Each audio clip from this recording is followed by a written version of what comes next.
जय हिंद, जय भारत। मैं रेबल सदानंद पति।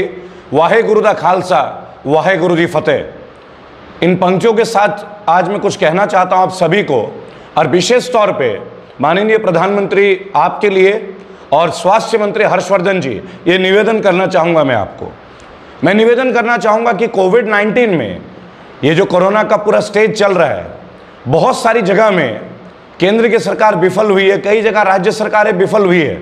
लेकिन एक चीज़ है जो हमने देखा है हमेशा, कोई नई बात नहीं है, कि हमारे बीच एक कम्युनिटी है जो कभी भी कोई परेशानी हो, देश के लिए वो समर्पित रहे हैं। जी हाँ दोस्तों, मैं सिख कम्युनिटी की बात कर रहा हूँ।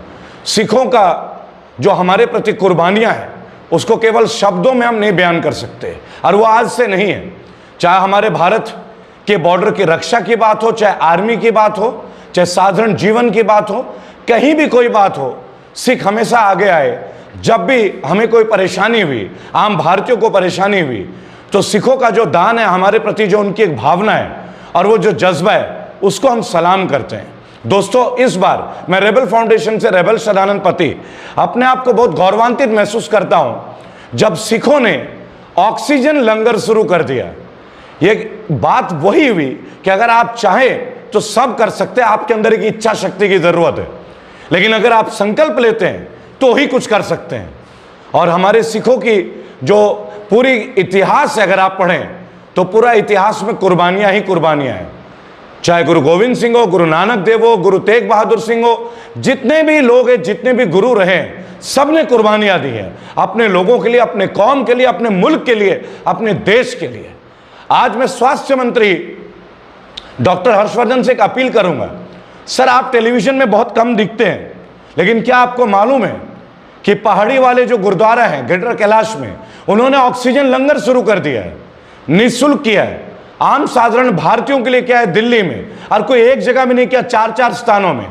सिखों की जो गुरुद्वारा प्रबंधक कमेटी है, आपको मैं नतमस्तक होकर सैल्यूट करता हूं। मैं सैल्यूट करता हूं आपके जज्बे को, सलाम करता हूं मैं आपके हौसले को। आपके अंदर जो ये कुर्बानी का जज्बा है लोगों के लिए, ये हर किसी में नहीं हो सकता। मैं चाहूं तो भी एक सिख नहीं बन सकता, लेकिन मैं आपसे बहुत प्रेरित हूं, और लाखों करोड़ों भारतीय और विदेशी प्रेरित हैं आपके कर्तव्यनिष्ठा को लेकर। जब मैं बहुत छोटा था तो मेरे पिता बोलते थे कि ये जो सिख है, ये जो पंजाबी कौम है, ये कभी भीख नहीं मांगते, ये अपना हाथ ऐसे नहीं रखते, कभी ये कर्म करते हैं, सड़क साफ करेंगे, मेहनत करेंगे, झाड़ू पोछा करेंगे, पर कभी भीख नहीं मांगेंगे। और आज उसका नतीजा देखिए, विश्व के बड़े बड़े देशों में सिखों का डंका बज रहा है आज। लेकिन आज बात करेंगे कोरोना की, कोविड-19 की। लेकिन इन्हीं सिखों के बारे में जब कंगना रनौत जी टिप्पणी करती थी किसान आंदोलन में, उन्हें ये खालिस्तानी दिखती थी। बीजेपी के लोगों को ये सिख खालिस्तानी दिखते थे। लेकिन किसान आंदोलन में भी आपने इनका सेवा नहीं देखा, इनका लंगर नहीं देखा। किस तरह सड़क में भूखे किसानों को ये खाना खिलाते थे, पानी पिलाते थे, पिज्जा भी खिलाया, हर काम किया, मेडिकल फैसिलिटी दी। आज कोरोना काल में भी वो किसान आंदोलन में सहयोग कर रहे हैं। आखिर कहीं ना कहीं ये सिख कुछ ऐसा करते जो हमारे दिल के अंदर अपना ये मकान बना लेते हैं। और वक्त है कि हर भारतीय आज एक स्वर में ये बोले कि माननीय स्वास्थ्य मंत्री, आप कोरोना को निपटने में फेल हो गए, भारतीय सरकार फेल हो गई, तो क्यों ना कोरोना को निपटने के लिए हम सिखों को दे दें, हम गुरुद्वारों को दे दें। क्योंकि अगर गुरुद्वारों को दे दें तो आप जानते हैं कि कोरोना पर भी हम जीत हासिल कर पाएंगे। क्योंकि सिखों में जो हौसला है, उनके धर्म में जो हौसला है, उनके धर्म में मानवता के लिए जो हौसला है, वो हर किसी में नहीं है। और मैं हमेशा से बोलता आया हूं, हम धर्म की बात कभी नहीं करेंगे, पहले इंसानियत की बात करेंगे। जब भी वो बोलते हैं वाहेगुरु दी खालसा, वाहेगुरु दी फतेह, तो बहुत बड़ी बात है। मैं निरंतर बहुत सारे सिख लीडरों से मिलता रहा हूं, किसान आंदोलन में मिला हूं, और मैं उनके जज्बे को देखता रहा हूं। बीमार हो गए, ना जाने कितने लोग शहीद हो गए, लेकिन उसके बावजूद आज वो किसके लिए लड़ रहे हैं? हमारे और आपके लिए। इस कोविड के बुरे विस्मय परिस्थितियों में भी सिखों ने अपना हौसला नहीं खोया, एकजुट होके, एक मुश्त होके अब वो ऑक्सीजन का लंगर डाल रहे हैं। जब आप इस वीडियो को देखेंगे तो इस वीडियो में बहुत सारी चीजें आपको देखने मिलेंगी। और मैं आपको बताऊंगा, मनप्रीत जी जो कि एक एनजीओ के वर्कर हैं, मैं उनके हौसले को सैल्यूट करता हूं। पहाड़ वाले गुरुद्वारा ग्रेटर कैलाश, मैं आपके हौसले को सैल्यूट करता हूं सर। मैं नवप्रीत को सैल्यूट करता हूं कितने ही लोग शहीद हो गए कोरोना काल में। जब लोग अपने माता पिता के डेड बॉडीज को छोड़ के जा रहे थे ना, तो सिख कम्युनिटी के जो लोग थे, इन्होंने बहुत सारी कुर्बानियां दी, हमारे हौसले में नई उड़ान दी। और मैं जब भी इनकी ओर देखता हूं और जब भी मैं किसी गुरुद्वारे से गुजरता हूं, मेरा यह हौसला अपने आप, मेरा उनके प्रति जो सम्मान है वो बहुत बढ़ जाता है। मैं एक बात बोलना चाहूंगा दोस्तों, कि आप लोग एक बात समझेंगे, ये आज की बात नहीं है। जब देश में बाढ़ आई थी, जब देश में सुनामी आई थी, जब प्राचीन काल में प्लेग आया था, तब भी ये रुके नहीं थे। ये सिख हैं, ये एक ऐसे कौम है जिन्हें योद्धा कौम माना जाता है, लेकिन ये योद्धा वो योद्धा है जो मानवता के लिए लड़ते हैं। ये मानवता के लिए अपने प्राणों का न्यौछावर कर देते हैं। अक्षय कुमार ने एक पिक्चर बनाई थी, केसरी, आपको याद होगा। अगर एक बार केसरी को याद कर लें तो रोंगटे खड़े हो जाते हैं। जब एक सिख सबसे कम उम्र का एक बच्चा कहता है, बोले सोनिहाल, सत श्री अकाल, और वो जलते हुए अपने जिस्म से ये आवाजें निकलती हैं। आप सोचिएगा उन 18 लोगों के बारे में जिन्होंने अफगानियों को भगाया था, खदेड़ा था सारागढ़ी के युद्ध में।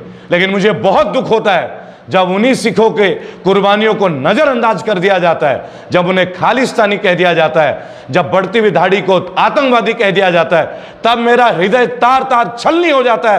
क्योंकि मैं उन्हीं लोगों के बीच किसान आंदोलन में रहा और आज उन्हीं लोगों की वजह से, उन्हीं से प्रेरित होकर मैं कोरोना में रेबल फाउंडेशन की ओर से कुछ काम अपने हिस्सा का कर पा रहा हूं। मैं आप सबसे विनती करूंगा कि ये जो योद्धा कौम है, ये इतने कम परसेंट में माइनॉरिटी में है, लेकिन ये आरक्षण नहीं मांगते। लेकिन Canada, UK, America, great Britain, Australia, आप जहां भी जाएंगे, इन सिखों ने अपने जीत के झंडे गाड़ रखे हैं। हर जगह इनका वर्चस्व, लेकिन वो वर्चस्व मेहनत से है, वो वर्चस्व मेहनत से। मैं बताऊंगा कि ये सारी अपडेट्स हम सबको समझना होगा कि कहीं ना कहीं सिख कम्युनिटी ने अपने अंदर एक बात बोला कि ये बाबा जी का लंगर है, कभी रुकेगा नहीं। कितनी बड़ी बात है। जो गुरुद्वारे में आएगा वो प्रसाद लेके जाएगा, वो भोजन करके जाएगा, वो खाली पेट, वो भूखा पेट नहीं सोएगा। जी हाँ दोस्तों, बहुत सारे लोग गुरुद्वारे में आज भी रोज अपनी जीविका जिनके पास है वो जाके खाना खाते हैं। क्यों? सब गुरु जी का है। मैं आज आप सबसे एक अपील करूंगा, सिख कम्युनिटी के लिए हम एक मुश्त होकर एक स्वर में हमें धन्यवाद देना चाहिए कि कोरोना काल में जिस तरीके से वो अपने घर से निकले हैं और मजबूर लोगों के लिए, मजलूमों के लिए निकले हैं। आपको याद होगा जब हमारे मजदूर भाई पिछले साल 2020 में सड़कों में भटक रहे थे, तो सिख कम्युनिटी ने क्या नहीं किया। मुझे बड़ा गर्व महसूस होता है जब मैं अपने साथ अपने मित्रों को देखता हूं। सरदार रविंदर सिंह जमशेदपुर टाटा नगर से, जो मेरे प्रमुख मित्रों में से, बेस्ट फ्रेंड्स में से, जब मैं उन्हें देखता हूं कि वो अपने लेबरों को कितने प्रेम से देखते हैं, किस तरीके से वो सेवा करते हैं, मेरा हौसला, मेरी हिम्मत 100 गुना बढ़ जाता है। नसों में बढ़ता हुआ खून में जोश आ जाता है, एक उबाल आ जाता है। तब लगता है कि भगत सिंह कैसे हंसते हंसते फांसी में चढ़े थे। लेकिन दोस्तों, भगत सिंह को इंसाफ आज तक नहीं मिला। आज भी एक महान क्रांतिकारी, बलिदान देने वाले हमारे देश के अमर शहीद भगत सिंह, आप जानते हैं दोस्तों, लेकिन इतिहास में हम उन्हें मानते हैं, लेकिन क्या भारतीय सरकार उनका उचित सम्मान आज तक दे पाई है? मैंने एक दिन एक सवाल उठाया था कि हमारे नोटों में केवल गांधी जी क्यों दिखते हैं, भगत सिंह क्यों नहीं दिखते, नेताजी सुभाष चंद्र बोस क्यों नहीं दिखते? लेकिन सोचिएगा, इतने से कम उम्र में भगत सिंह, शहीद राजगुरु, सुखदेव, अशफाकुल्ला खान सब प्रेरित होते। लेकिन आज कोरोना काल में जो सिख गुरुद्वारा प्रबंधक कमेटी और पहाड़ी वाले गुरुद्वारा कमेटी के लोग, जो ग्रेटर कैलाश दिल्ली के और तमाम वे गुरुद्वारा के लोग जो पिछले एक साल में निरंतर सेवा दे रहे, कोरोना पॉजिटिव हो गए।